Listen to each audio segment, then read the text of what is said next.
The F-35 Joint Strike Fighter will receive a slate of hardware and software upgrades known as Technology Refresh 3 a year later than originally expected. The three-star general in charge of the program told lawmakers Wednesday. The F-35 Joint Program Office now estimates TR-3 intended to load the jet with improved displays, computer memory and processing power will arrive in April 2024, Lieutenant General Michael, the F-35's program executive officer, said during the March 30 hearing before a House Armed Services Committee subpanel. That would be a year later than the original due date of April 2023, said the chairman of the Tactical Air and Land Forces Subcommittee.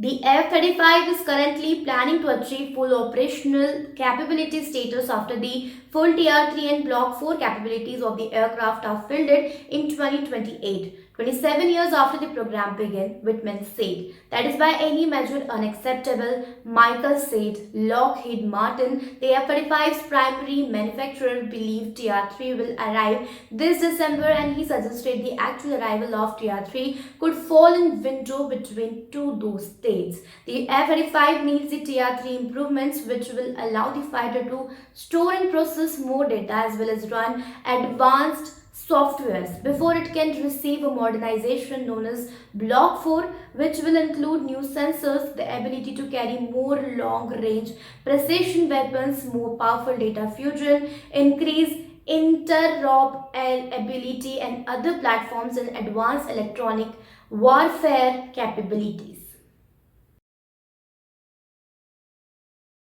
Whitman criticized the F-35 program for delays and for TR-3 running about $700 million over budget, saying the program has to be better. The delayed delivery of TR-3 is starting to his existing fighter squadrons that are retiring older legacy fighters, Whitman said. Those squadrons won't receive F-35As with the capabilities they need in time to avoid gaps in aircraft after their older planes are retired. We currently are paying for a great capability, but we are currently only getting a good capability fielded, Whitman said. Quoting an unnamed Air Force official, the hardware's development lagged and initial production was slow. Michael said, but the hardware has now matured to the point where it is providing reliable and passing flight safety requirements. Michael said software integration also proved to be a challenge and got off to a late start. The Government Accountability Office in 2022 said the greater than expected complexity of TR-3 driving the cost of the Block 4 modernization efforts.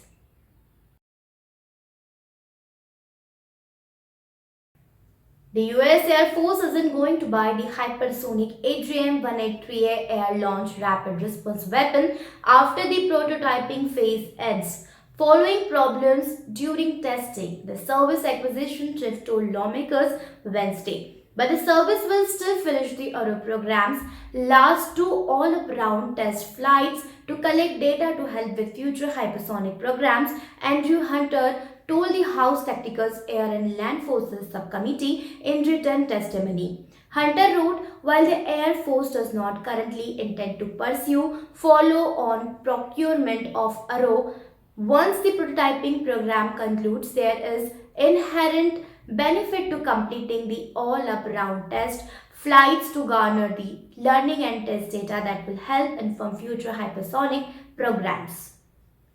Hunter sounded the death knell for the Lockheed Martin's Aero program a day after Air Force Secretary Frank Kendall said in another hearing that March test had failed.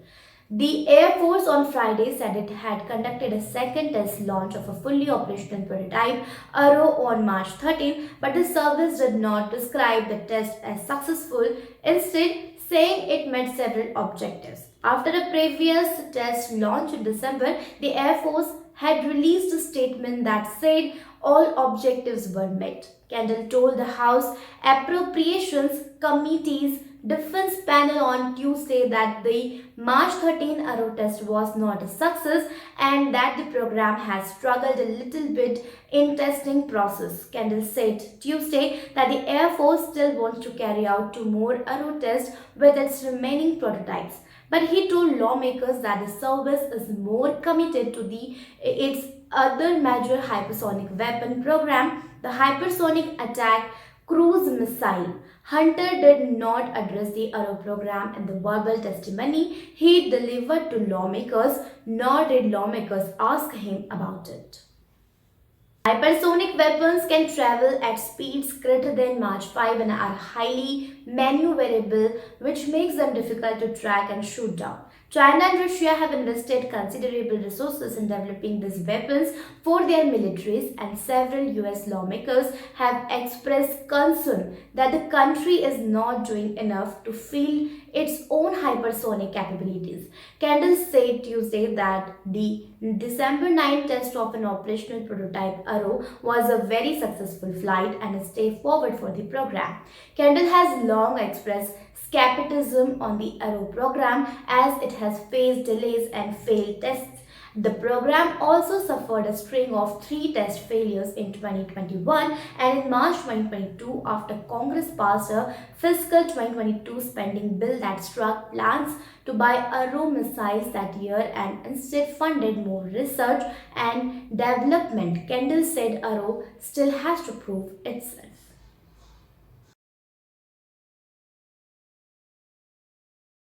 Israel for the first time sent F-35I Adir fighters jet to the American-led Red Flag exercise in Nevada, which ran March 12-24. The training comes amid tension between Israel and Iran as well as the former's procurement of KC-468 tanker aircraft. The US and Israel have engaged in several recent high-profile joint drills including Juniper Oak, which began in late January. Israel called that even the largest ever US-Israel drill.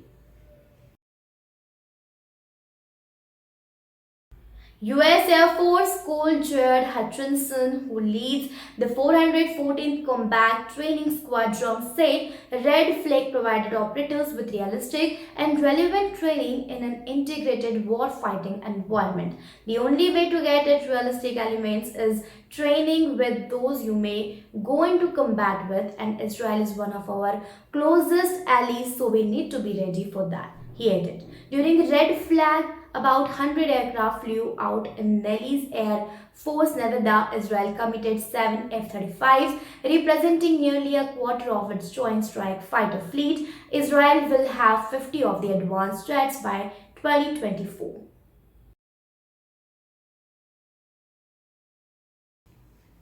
Exercise participants confronted simulated air defenses as well as static and mobile targets.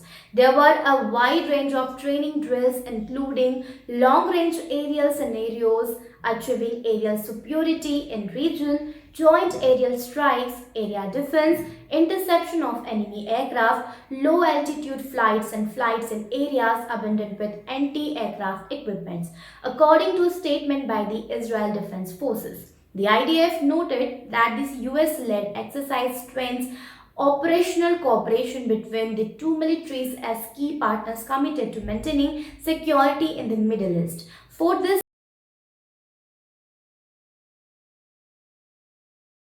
For his part, Hutchinson said these events help the US learn how other countries develop tactics, techniques, and procedures. We learn from them as they learn from us. The F-35s, he added, specifically participated in drills involving the suppression of air defenses and trained to neutralize stimulated theaters.